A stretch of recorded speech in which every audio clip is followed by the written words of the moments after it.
Thank you. I would like to begin this afternoon by introducing you to Rabbi Jacob Shankman. Rabbi Shankman was my rabbi, this is a little scary to say, was my rabbi 60 years ago. Wow. 60 years ago. And I have his picture, and I've kept it because Rabbi Shankman changed my life. I was studying for him to become bar mitzvah, and he would come into the bar mitzvah class. He was the senior rabbi, very stern but kind. Actually married my mother and father, so I was very frightened of him. But he came, I'm not sure what I meant by that. So he comes into the bar mitzvah class, and he comes in to make a point about the word Jew, which we're going to talk about tonight in some detail. But he was trying to make a point about how the word has negative connotations if used inappropriately. This is certainly germane to what's happening in the world today, isn't it?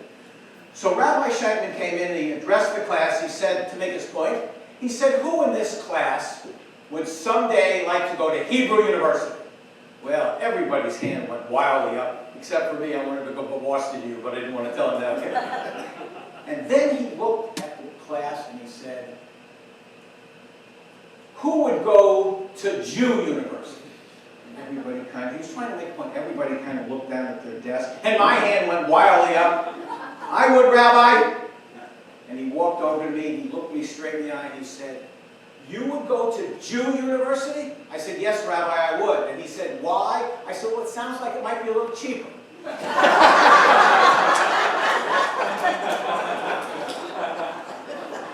He stared at me. Nobody in the class laughed. The rabbi didn't laugh. And he said, this is a true story. He said to me, you see me in my office right after class. I was never, really, in my whole life, I was never so frightened. And I walked into his office, and he closed the door behind me, and he walked up to me, and he threw his arms around me and said, that's the funniest thing I ever heard.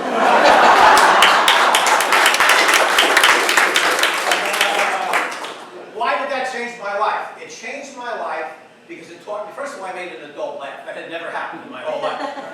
But it taught me something about Jewish humor. And that is that the rabbi was willing, not only willing, but thrilled to have fun with, to laugh with, and with the embracing of a Jewish stereotype. The Jewish theory has always been that why should I let you make fun of me when I can make better fun of myself? Now, I am Jewish, but you know, there was some question in my life, and I'll tell you why. There was no question about my father's side of the family, which I'm going to show you in a few minutes. But my mother's side was always a mystery. My mother came into the marriage with my father celebrating Christmas. Why? But she claimed she was Jewish, so I never really knew. My grandfather died at an early age. I never really knew my grandma, so I wasn't sure. So for a gift, my wife gave me Ancestry.com. You know what that is. This has always been a mystery to me. You watch this on television, people think they're Irish and they end up Japanese. I don't understand how that happens. But I was very curious about what I was. So I took the saliva and I put it in a little vial and I sent it out. And my theory was, I don't have stereotypical Semitic features, hair and nose and everything. So I figured I was a multicultural person with a varied background, maybe Christian background, whatever. And it finally came in the mail 6 weeks later, and here's what it said.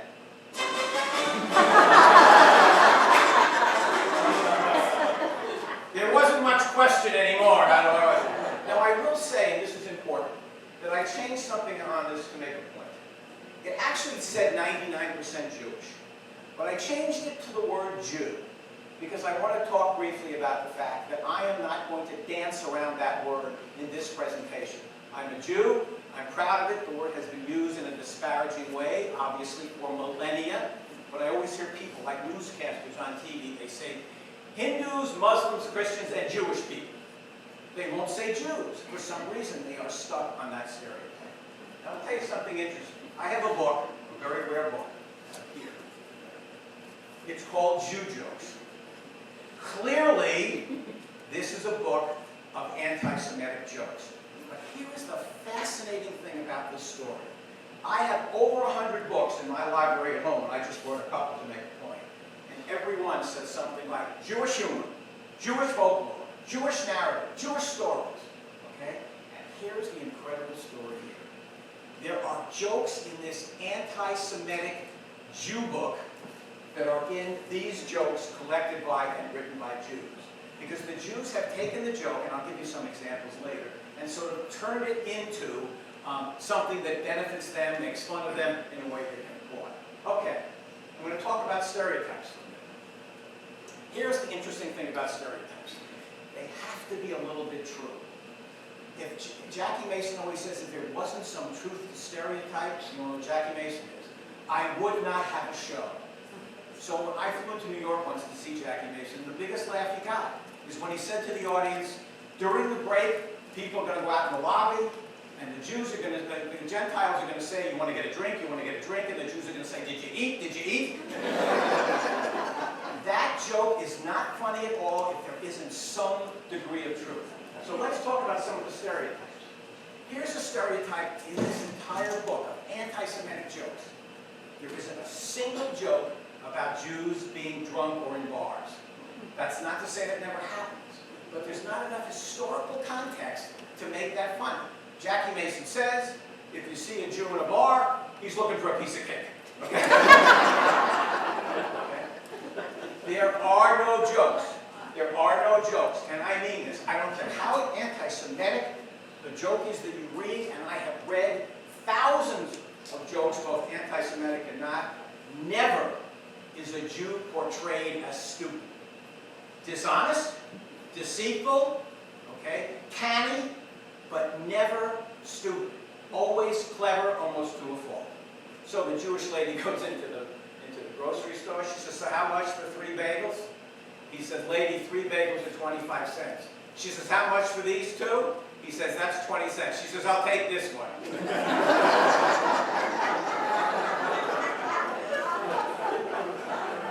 There are lots of jokes about like that, but that is not a joke about being stupid, is it? It's a joke about being clever.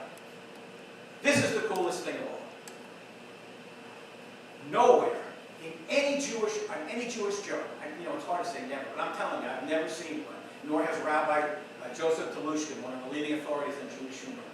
Never do you see a joke where God is portrayed as all-powerful and all-knowing and omnipotent. He's always in a conversation with people, just like in Fiddler on the Roof. He talks to God, and you know, he's not revering God. He's saying, God, you know, you made us the chosen people. Couldn't have chosen somebody else. I mean, he's talking to God.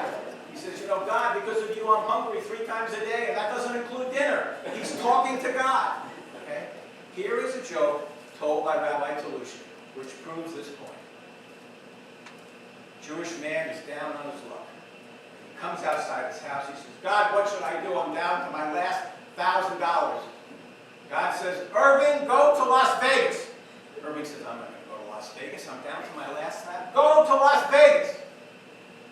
So he goes to Las Vegas and he decides to play blackjack. You all know blackjack, 21. You have to get exactly 21. Irving gets a queen and a 7. Take another card, Irving. Irving says, nobody takes a card with 17. Nobody. Take another card, Irving. He takes the card. He gets an ace. Now he has 18. He's about to hold. Irving, take another card. Irving says, no one in the history. Irving, take another card. He takes another card and he gets an ace. Now he has 19. Well, he's definitely going, no, God, take another card, Irving. Irving says, in the history of Las Vegas, nobody has taken, take another card. He takes another card. Now he has 3 aces in a row. 3 aces in a row and he has 20. God says, Irving, you are going to take 1 more card. Irving said, I'm not taking 1 more card. No one has ever done this. Irving, take 1 more card. Irving says, okay, I'll take another card. And the card is dealt. And it's another ace, 21. And God says, no fucking way! I'm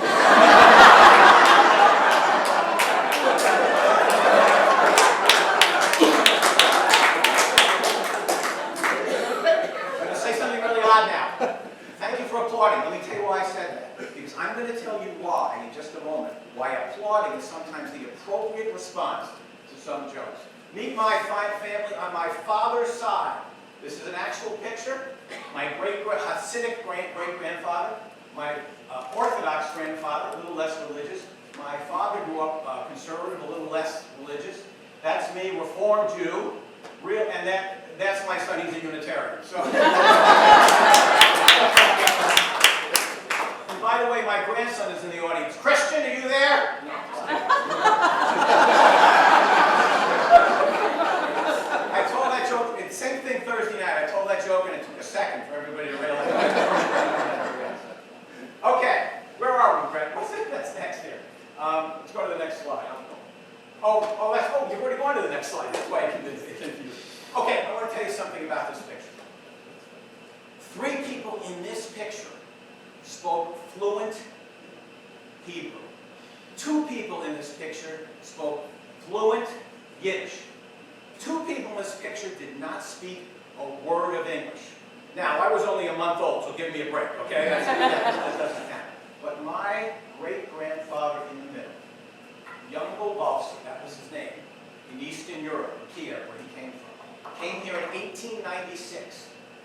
Probably a survivor of one of the pogroms, the genocide of the Jews. He settles, this is what little I know, but I'm sure of this point, he settles in the Lower East Side of New York. And he is faced with an incredible dilemma that the 2 million Jews who came over here were faced with.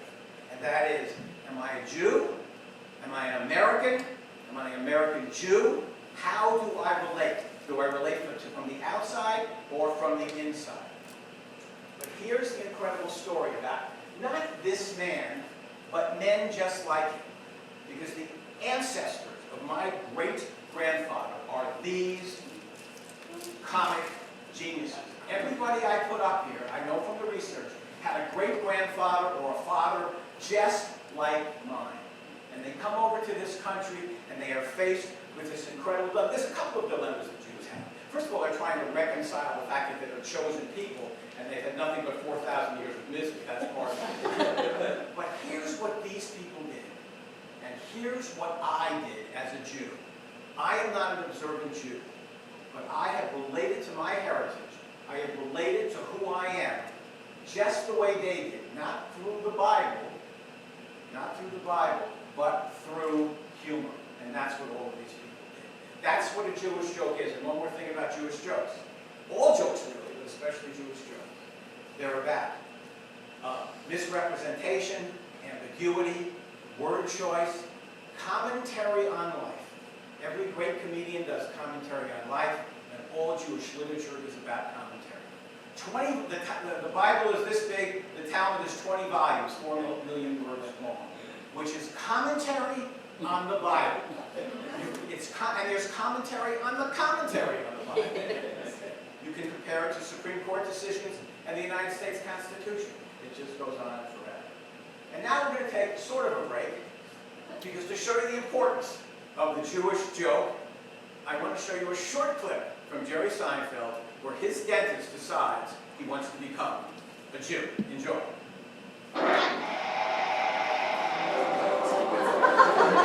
Hey, Tim. George, you know Tim Wally. Yeah, dentist in the stars. What's up? I'll tell you what's up. I'm a Jew. Excuse me? I'm a Jew. I finished converting 2 days ago. Oh, wow. Welcome aboard. Oh, yeah. No, I must have just missed you. Ah, well, I didn't do much. I just sat in the sauna. You know, it was more like a Jewish workout. Come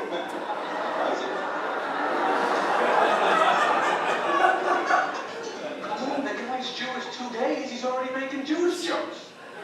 So what? When someone turns 21, they usually get drunk the first night. Booze is not a religion. So that's my father. Here we go. That bridge reminds me. Did you hear the one about the rabbi and the farmers? Tim, do you think you should be making jokes like that? Why not? I'm Jewish, remember? I know, but Jerry. It's our sense of humor that sustained us as a people for 3,000 years. 5,000. 5,000. Okay. Curtsy, give me that shtickle fluoride.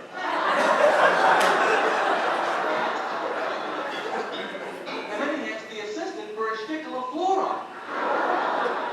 Why are you so concerned about this? I'll tell you why. Because I believe Watley converted to Judaism just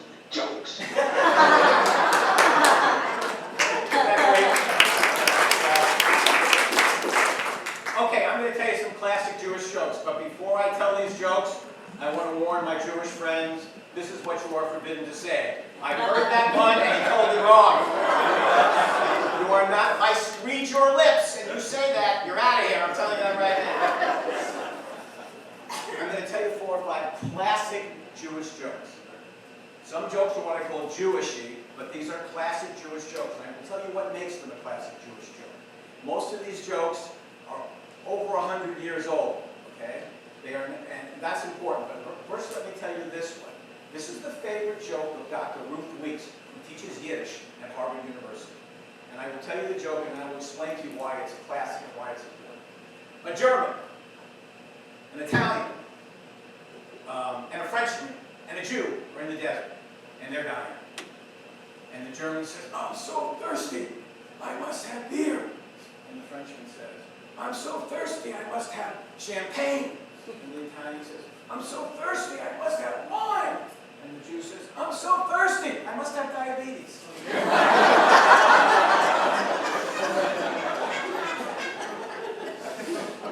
The joke is not switchable, which means, and this is what makes it a true Jewish joke, the joke is not switchable because if the Italian said, I'm so thirsty, I have diabetes, you would look at me and say, what does that mean, right? Notice how it has to be. I said in a piece I recently wrote for the newspaper, you can't stick a hole in a jelly donut and make it a bagel. You can't stick a guy named Goldstein or Rabinowitz in a joke and make it Jewish. It's got to be truly, truly Jewish. Here's another joke that's not switched. It won't even strike everybody who's Gentile as not as funny, but it's a great joke that's not switchable. So 3 Jews are hiding behind a rock, waiting to kill Adolf Hitler, assassinate him. He's supposed to be there at noon. Noon, he's not there. 1 o'clock, he's not there. 2 o'clock, he's not there. One Jew turns to the other and says, gee, I hope nothing happened to him.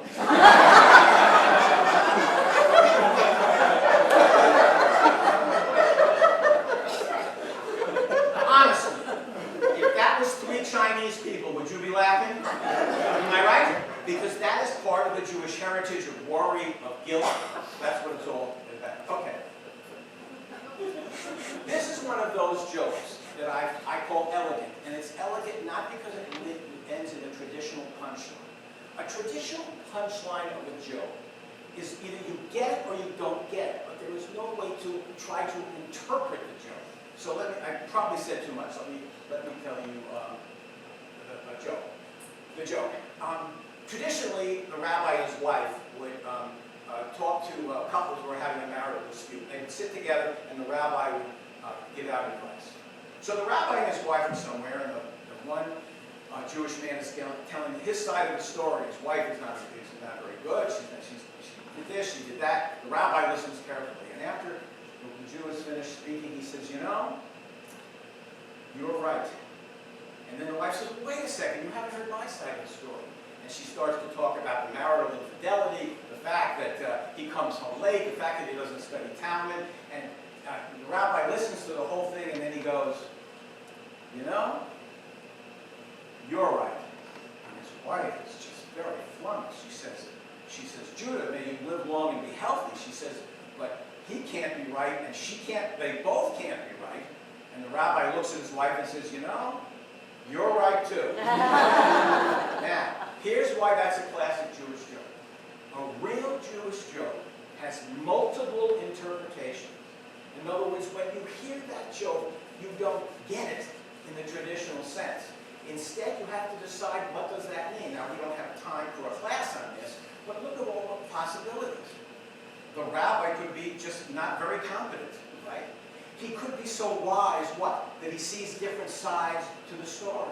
Maybe he just wants to get home and have lots of bagels. So the reason that you laugh at it, or applaud at it, or smile at it, you don't really, your analysis of that could be completely different. Okay. This is the classic Jewish joke. Okay? If you know it, that's okay, because I'm going to tell you something about the joke you didn't know. So bear with me if you know it. Most Jews do. But it is the classic Jewish joke.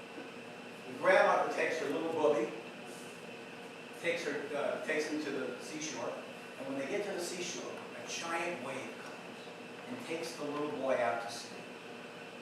And the grandmother is just devastated. And And she looks up to God and says, oh God, that was my book, and I love him more than anything in the world. She said, please, she said, bring him back just the way he was, and I will become the best Jew in the world. I'll go to temple, I'll keep all the kosher laws, every Sabbath, every high holy day, just bring him back the way he was. And with that, a giant wave comes and deposits the little boy right at the grandmother's feet. And she looks at the little boy, and she looks up to God, and she says, you know, he had a hat.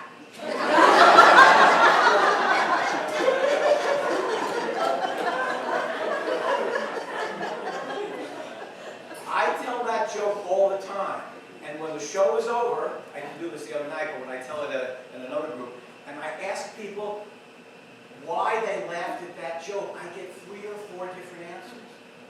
Here is what's really important about the joke, because some people say to me, well, you can never please a Jewish woman.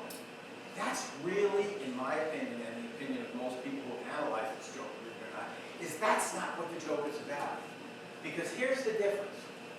The part of the joke you cannot leave out, and I've heard Jewish comedians tell this joke and leave it out, the part you cannot leave out is, bring him back the way he was.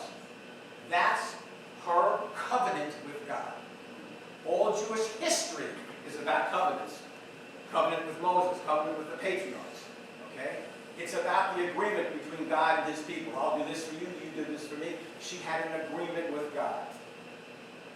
I saw Guilford Godfrey, who's a great Jewish comedian, tell this joke, and instead of it being instead of it being God she was talking to, she was talking to a lifeguard. You know something? That makes the joke anti-Semitic, doesn't it? Think about that. It's something about her relationship with God that's okay because she had an agreement. But when you're talking to the lifeguard, she really is impossible to please. She really is. I won't use any of the words, but you know what I'm saying. So that joke is incredible because, again, it's different interpretations. I think there's only one interpretation, and that's if you include that part about an agreement. Okay. My favorite joke. I think I've said that 9 times already. This joke is over 120 years old. That's the actual picture that appeared in a book from 1910 or something when the joke was first printed. So the old Jew goes to the tailor because he needs his pants tailored for the high holy days. And he says to the Jewish tailor, he says, I need these back. No problems. If they come tomorrow, the pants will be done. So he comes back the next day. They're not ready yet. They're not ready yet. So he comes back 2 weeks later. He tells, no, they're not ready. Come back tomorrow. He comes back 2 weeks later. No, they're not ready yet. Come back soon. He finally comes back 6 weeks later, the day before Rosh Hashanah, the Jewish holiday. And he says, are my pants ready? And the tailor says, yes, your pants are all ready. And the Jew says, I don't understand this. He said, it took God 6 days to make the world. And it took you 6 weeks to make these pants. And the tailor goes, yeah, but look at the world and look at these pants. Here's another joke. Here's another joke where, first of all, again, questioning maybe God's total superiority. How are we to take the tailor's response? Is he questioning God's workmanship? Is he simply saying that God created a person like himself who would be a great artisan? Is he just trying to get out of the fact? Okay, get out of the fact that he didn't complete the pants? It's another joke. To me, that's an applause joke.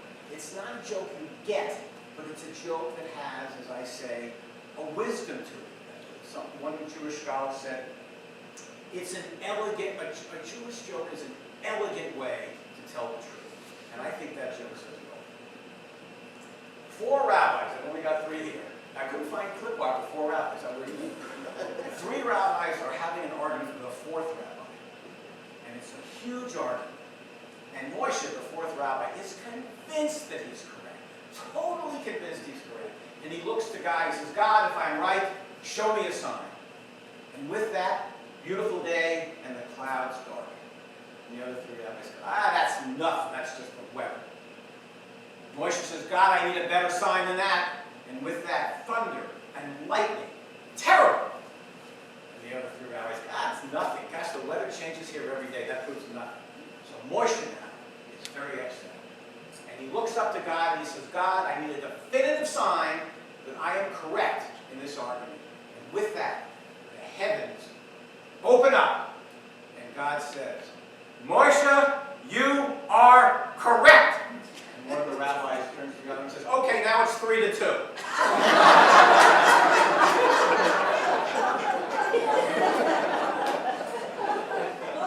Let me tell you why that joke is a wonderful joke. You don't have to know any Jewish tradition to know that joke, but it is important that you know the context of that joke. Because I always tell people, Jewish jokes are probably 150 years old, but they are based on 4,000, 5,000, whatever the dentist said, 4,000 years of tradition. So this is not 4,000 years, but this is from the Talmud. I told this joke to Rabbi Sasso of Beth Belzec. I told him this joke about 10 years ago. This was even before I get really, really into the history of jokes. And when I told the rabbi this joke, he said to me, oh, Dick, he said, that's in the Talmud. And I did the research, and here's the incredible thing about that kind of a joke. It is clear in Jewish tradition that the premise be, it's a Talmudic premise, that God gave Moses the law, even probably the oral law as well on Mount Sinai. And now it is the Jewish obligation to interpret it. That's why the Talmud is 4 million words. Okay? It's all about understanding what it really meant. Commentary, analysis. So in this case, that reflects the fact that God doesn't have, basically, there's another part of the Talmud where the rabbis say to the fourth rabbi, the answer is not in the heavens. The answer is not in the heavens. The answer is in the Torah. Okay? Okay, tradition joke. Two rabbis are having a big argument. Another big argument. And the argument is this. A little history here. They're arguing on whether you are supposed to sit down for the Shema or stand up for the Shema. The Shema is sort of the watchword prayer in the Jewish faith. It's said twice a day by Orthodox and certainly said at every service for Reformed Jews as well. It's the Shema. Do you stand for it or do you sit for it? Apparently there's some Talmudic disagreement about that. So, the two rabbis go, you know, Rabbi Stein lives about 100 miles from here. He was the rabbi here 50 years ago. And I'll bet you he knows what the tradition is. Let's go talk to him. So they knock on Rabbi Stein's door and he comes to the door. Can I help you? He said, yes, Rabbi, we're here to find out a certain tradition. And the first rabbi explains the tradition, why he thinks that you should sit during the Shema. And the rabbi goes, no, he says, that's not the tradition. And the other rabbi says, yes, let me tell you my side of the story. And he gives his side of the story of why you should stand. And the rabbi goes, no, that's not the tradition either. Well, the rabbis are just, they say, Rabbi Stein, you've got to tell us what the tradition is. If we go back to the temple now and tell people we don't have the answer to what the tradition is, people will start screaming at each other. There'll be chaos. There'll be backstabbing. It will just be total pandemonium. And the rabbi goes, that's the tradition!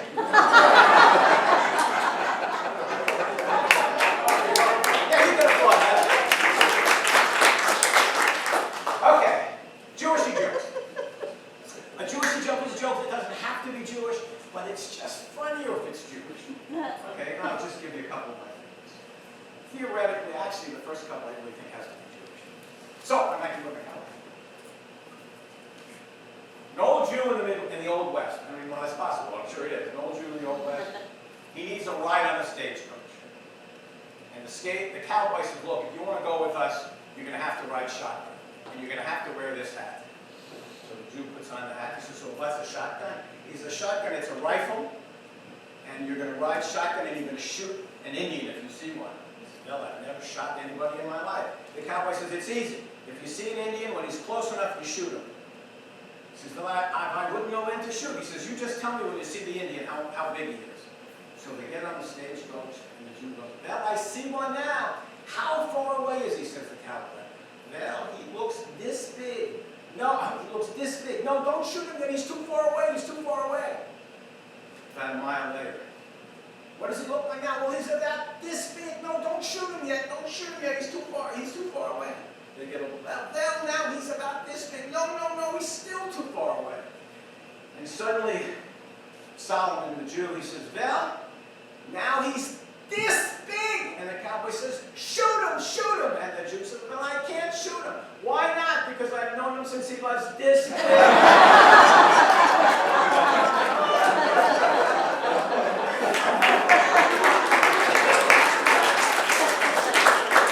never thought in my career I would like applause more than laughter. And Ann tells, oh, I've got the hat on. I have another joke with the hat on. How cool was that? Texan walks in the bar. Says to everybody, well, all you anti-Semites, if you hate the Jews as much as I do, bartender, give all the anti-Semites a drink. $10 Jack Daniels. Well, about 60 people raise their glass, and the bartender goes over and pours $10 shots into the glass. A few minutes later, anti-Semite says, okay, if you still hate the Jews, drinks are on me, $10 shots. 60 glasses go up. 10 minutes later, same thing. Finally, he walks over to the bartender, he says, that little guy in the corner, he's got a yarmulke on. Is he Jewish? Bartender says, yes, sir, it is. He says, well, why is he smiling? He says, that's Mr. Bernstein, he owns the bar.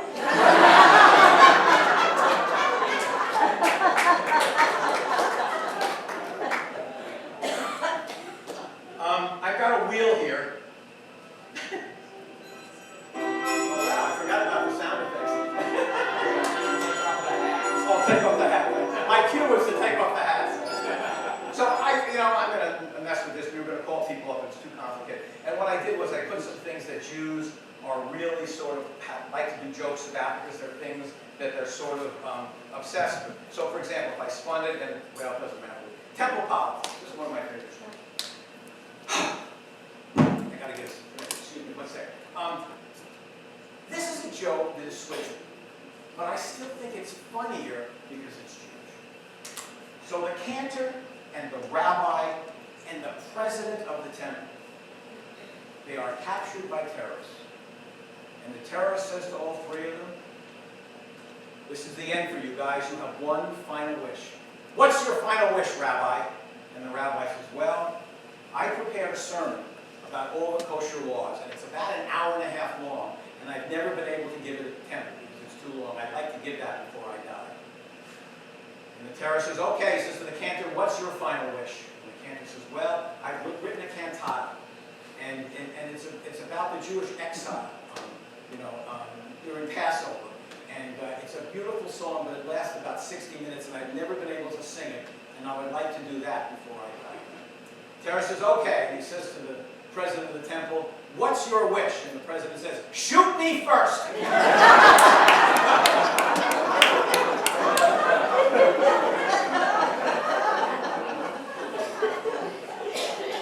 Dirty Jewish joke, is that okay? Dirty Jewish joke. Wife goes home to her husband. The husband goes home to his wife, he says, sweetheart, I want that you should, one time when we're making love, I want you to moan. She says, what moan? I've never moaned our whole marriage. She says, well, one time I want you to moan. She says, okay, if it's important to you, we'll moan. So, they get into bed and they're making love. She says, now should I moan? He says, no, not yet, not yet, not yet. A couple of minutes later, she says, well, now should I moan? He says, no, not yet, I'm not ready yet. And suddenly, he's just about to reach that point. He says, okay, now moan. And she goes, oy vey, what a day I've had.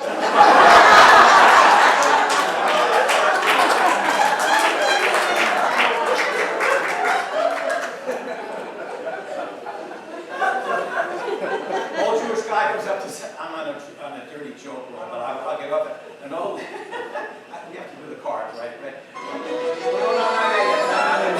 No, go back. I don't want to tell this joke, and I forgot what the hell it was. How did I start that joke? Oh, the old Jewish man goes up to the lady in the old age home. He says, I'll tell you what I'm going to do. He says, for $5, I'll make love to you in the rock. For $10, I'll take you over to that couch. But for $20, I'll take you up to my room, and I'll cook you a romantic dinner, and I'll make love to you in my big king-size bed. So Sadie, some fumbles in her wallet, and she finds a $20 bill and she gives it to Jake. He says, so you're going to go to my room? She says, no, I went it 4 times in the rocker.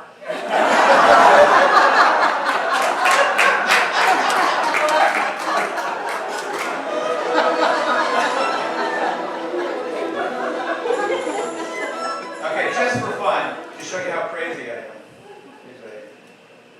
I've got a deck of cards here. Every card has a word or two on it, which will remind me of another one of the 10,000 jokes that I know. So I'm going to come here, and I'll let you pick 2 cards, because occasionally I get carried away and already told the joke. But I'm going to pick 2 cards. Tell me what the 2 things are, and I'll pick one, or maybe you've already done one. Just tell me what the cards say. I hope I remember this. I blew it the other night. What does it say? Divorce. Oh, let me do that one. Divorce. This is great.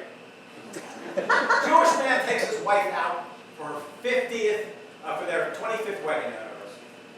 And he says to her, he says, you can have a mink coat, you can have a diamond ring, or you can have a Cadillac. She says, I want a divorce. He says, I wasn't planning on spending that much money. Pick a card. Pick a card. What was the other card? Okay, so the waiter. Ah, that's it. That's a good joke too, but pick two just in case. Just in case. Oh, we got 3. All right, what are they? 35 bagel. Oh, 35-cent bagel. Okay, that's a good one. Oh my gosh. So, can you all hear me from here? Yes. Yeah. So, for 25 years, a Gentile guy, he would leave his office and he would pass a little Jewish old lady on the street selling bagels for 35 cents. Now, he didn't like bagels, but he always put down 35 cents because he felt sorry for her, and she was an older woman. He always put down 35 cents. She never thanked him. She never thanked him. And finally, one day, after 25 years, he chased her down the street to catch up. I'm sorry. She chased him down. She chased him down the street after he put down the money, the 25 cents. So he turns around and he says, well, he says, after all these years, you want to thank me? She says, no, they went up to 30 cents. Well, okay. There's always a... okay. I gosh, I know this one. A Southern matron calls the army base and talks to the woman on the phone from a southern town. She says, I'd like to have 6 soldiers come for Thanksgiving dinner. I'd like the captain to pick 6 soldiers and have them come for Thanksgiving dinner. But I want to tell you right now, I don't want any Jews. I don't want any Jews in my house. I want 6 soldiers, but I don't want any Jews. And the woman says, well, I'll tell the captain. And the next morning, the doorbell rings. She opens the door, and there, standing there, are 6 strapping African-American soldiers. And she says, well, she says, there's got to be some mistake. And one of the soldiers says, oh, Captain Bernstein never makes a mistake.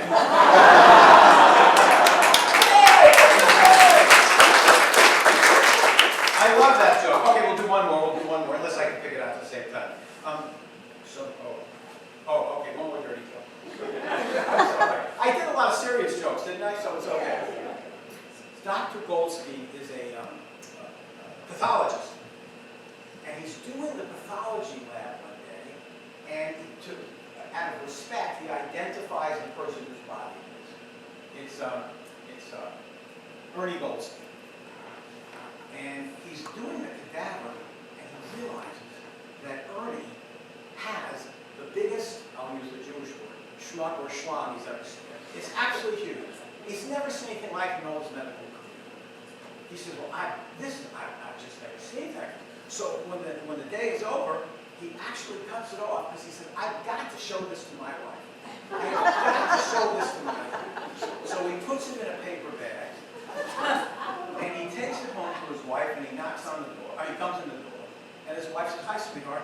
He says, I have got to show you something you will not believe. And he opens up the bag, and she looks in the bag, and she goes, oh, Ernie's dead?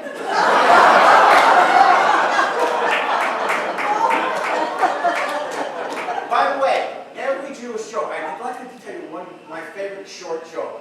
and I meant to say it before, but it's so important, because I seem to make a case that all Jewish humor is about embracing stereotypes. But many Jewish jokes are also about showing their superiority. It's sort of a masked way of doing it. Sometimes it was really a camouflage. Here's my favorite joke. How many times have I said that? A Nazi and a Jew are walking down the street during pre-World War II, and they meet in the middle, face to face. And the Nazi goes, "Swine pig!" And the Jew goes, "Hi, I'm Irving Goldstein." That's an applause one. Okay, we're going to have some fun here, I hope. But I really do need, we have some prizes too. I do really need, let's skip that for now, Brett. We might go back to that. Okay. I need actually somebody up on the phone. By the way, this is what's happened when you have a bad circumcision. I'm just telling you that right now. I do need somebody Jewish on the stage. I really do. I need somebody to come up. Come on, come on. Somebody, please, please, please. Please. No volunteers? Come on up. Can you get out? I know that's tough, but I should have done this beforehand. Yeah, you got it. Okay. Now this should not be hard. I need 3 Gentiles to stand up here. Because you can win a prize. Here's what the prizes are. What's your name? Susanna. If Susanna wins, you're Jewish, you win a corned beef sandwich from Shapiro's. Ooh. If one of the Gentiles wins, if they win, they get 3 heavenly ham sandwiches. Okay? I'm not kidding. I have these here. I need 3 people to come up to be part of the thing. Oh, come on, everybody. 3 people. Corned beef. What? Hey, want corned beef. You can have any prize you want. Come on up. I need 3 people. Come on. 3 people. I'll even take 2. Okay. Here's what we're going to do. 3 would be, oh good, I got 3. Now here's what I've got. Yiddish.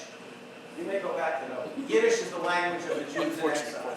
It was the language of my great-grandfather. It was the language of the European Jews who came over here, 2 million.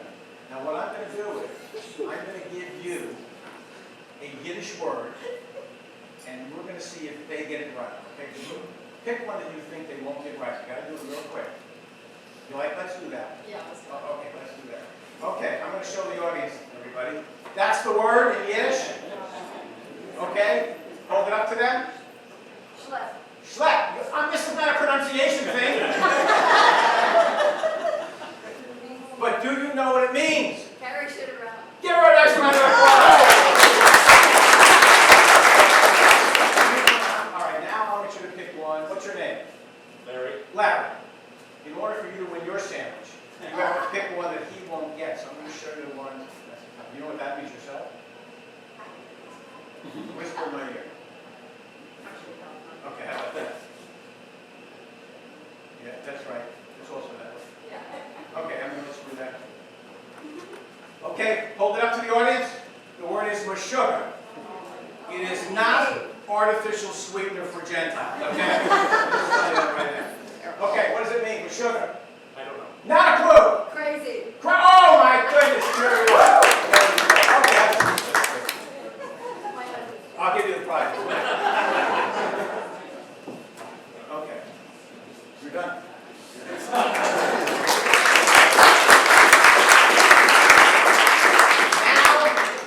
Now we're going to try to stump me. And here's how this is going to work. If you think you know the beginning of the Jewish joke, I'm guaranteeing you that if you start the joke, I will be able to finish. Anybody think they can start a joke and I will finish? Okay, this gentleman in the red shirt. Yeah, you, come on up. Are you Jewish? No. I don't have, no, he said like he's disappointed. What's your name? Martin Jones. Martin. Everybody give Martin a nice round of applause. Martin, I want you to start the joke. Now, if you're only going to give me 4 or 5 words, you can't say it was a beautiful day. You've got to give me something I can work with. Is that fair? Yeah. Okay, go ahead.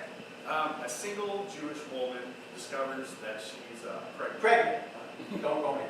I've got it. You tell me if I get this right. Single Jewish girl discovers that she's pregnant. I actually there's 2 like that. Okay. And her mother is very upset. girl says, don't worry, I know the father.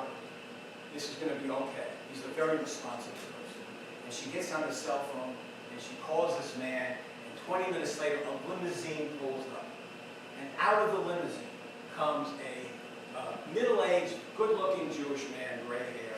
And he comes up and he goes in the house and he says to the mother, I'm very sorry this happened.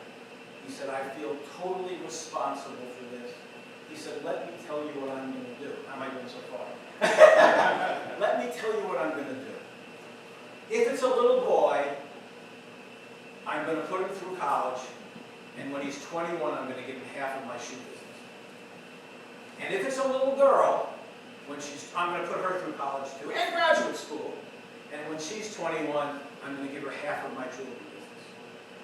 And then the man says, you know, I don't know what to do in this case. Do you have any suggestions? What should I do if your daughter has a miscarriage? And the mother says, well, you'll try again, won't you?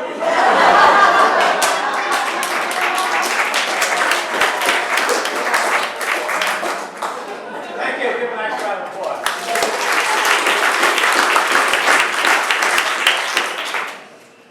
By the way, do I have Unitarian friends in the audience? Yeah.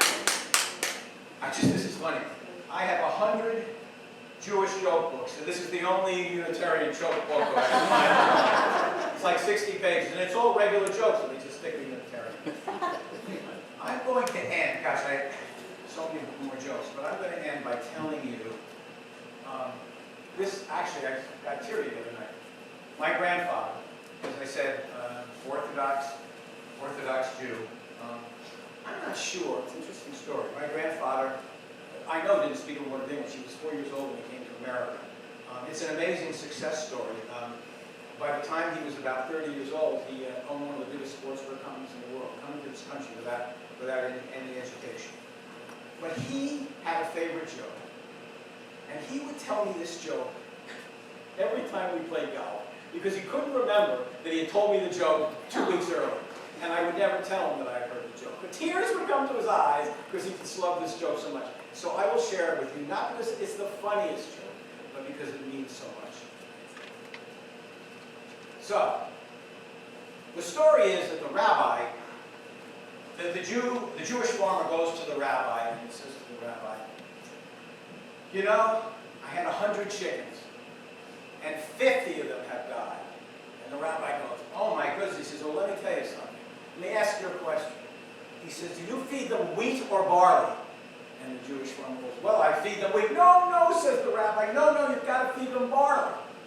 So the Jewish farmer goes home. He comes back a week later.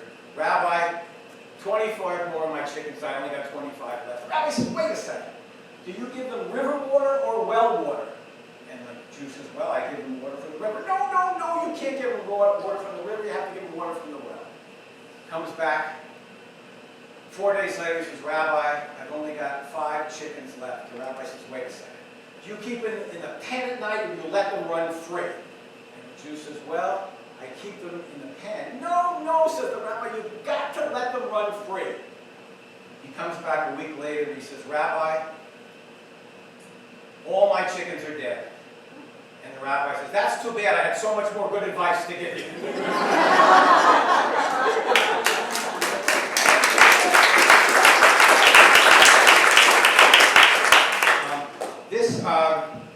This has been really special for me. I mean, I've got hundreds of more jokes to tell, but I'm running out of steam here. This has been really special to me. I want to say something about laughter. Laughter is, I've been obsessed with laughter since I was this big. It is a very, very magical sound. And what I love to talk about when I give presentations about humor, not just Jewish humor, but humor in general, is that everybody in this audience has their own unique laugh. It's like a snowflake or a kiss. Everybody's is different. But when we do it as a group, it's a symphony. And it's a symphony that is indistinguishable from one culture to the next. If the people in the theater below were all from Uganda or Vietnam or wherever, and they laughed, they would laugh at different things, but if they laugh, their laugh would be indistinguishable. And here's the other magical thing about laughter. Everybody in this audience has some kind of private concern, worry, tragedy, whatever. But you cannot laugh and think of that at the same time. The two, I always tell people, I was once watching Jon Stewart while I was lifting weights. Very dangerous. You could really, really hurt yourself, okay? So that's the magic about laughter. It is what makes us human. What I wanted to do in this presentation is to show people that for me as a Jew, I have become more connected with my roots through the humor. That's not an excuse for not being able to speak Hebrew or not being observant, but it was allowed me to connect as a Jew. And by learning the jokes and the history of the jokes, it has made me feel more Jewish. And I hope I make you feel a little bit more Jewish as well. Thank you, folks.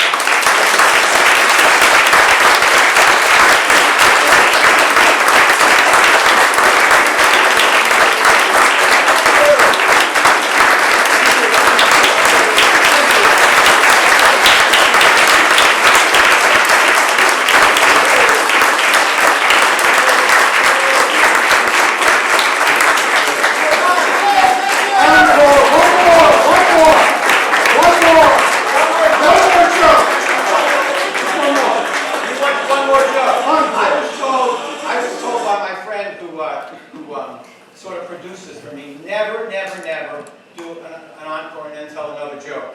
So now, I guess you want me to. Okay, dirty one? Dirty one. Why not? The husband, when you walk out here, I don't want you to tell people I just told dirty jokes, because I really told a lot this morning. So the Jewish man and his wife, they're having a little trouble in bed. And the rabbi says, he says, what you should do is have your wife's gym instructor, or aerobics instructor, next time you make love, you tell him to wave a towel while you're making love. Really? Yes, says the rabbi. I'm telling you this works. So the woman's instructor comes over, and the Jew and his wife are making love, and he waves the towel, and his wife is still not satisfied. Still not satisfied. So he says to the rabbi, he waved the towel, it didn't work. He says, you know what? He says, next time you have your wife's gym instructor, let her make love to you, let him make love to your wife, and you wave the towel. He said, well, okay. So the next week, the gym instructor, laughing already, the gym instructor comes over, he gets into bed with the guy's wife, they make love, and the Jew waves the towel. The wife tells her husband, she says, I was completely satisfied. And he says to the guy, that's how you wave a towel.